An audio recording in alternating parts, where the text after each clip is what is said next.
nggak sih kamu baca sebuah kontrak dan ngerasa kalimat-kalimatnya tuh ribet banget, panjang, formal, dan cuma pengacara yang ngerti?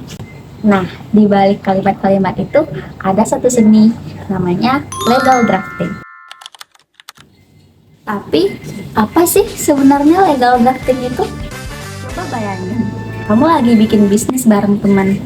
Awalnya sih lancar, seru, sampai tiba-tiba muncullah masalah. Loh, bagi hasilnya kok beda?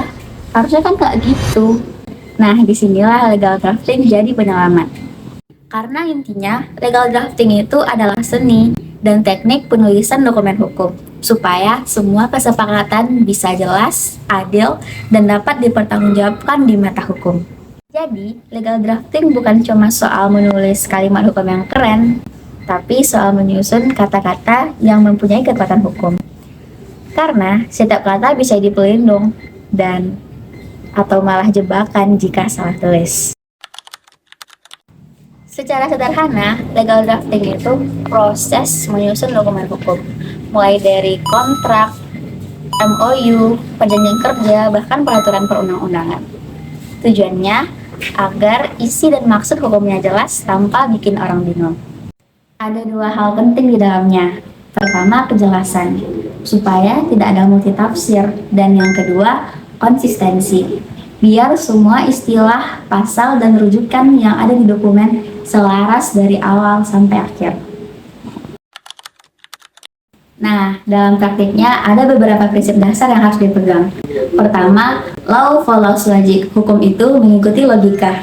Kalau draft hukumnya saja kacau, jangan harap hasilnya bisa adil. Kedua, say what you mean what you say. Artinya, tulislah apa yang kamu maksud, jangan biarkan pembaca menebak-nebak. Ketiga, struktur yang rapi, mulai dari pembukaan, definisi, isi perjanjian, sampai ke penutup. Semuanya harus terstruktur dengan rapi. Tujuannya bukan cuma biar enak dibaca, tapi biar mudah ditegakkan kalau terjadi sengketa. Nice. Tapi jujur, bikin dokumen hukum yang baik itu nggak mudah. Kadang kita terjebak antara ingin terlihat resmi atau ingin tetap jelas. Padahal bahasa hukum yang baik itu bukanlah yang paling rumit, tapi yang paling mudah dimengerti tanpa kehilangan makna hukumnya. Banyak orang berpikir semakin panjang kalimatnya, semakin profesional. Tapi itu malah bikin kontrak seringkali disalahartikan. Jadi tantangannya bukan soal teknis, tapi juga soal berpikir jernih dan logis.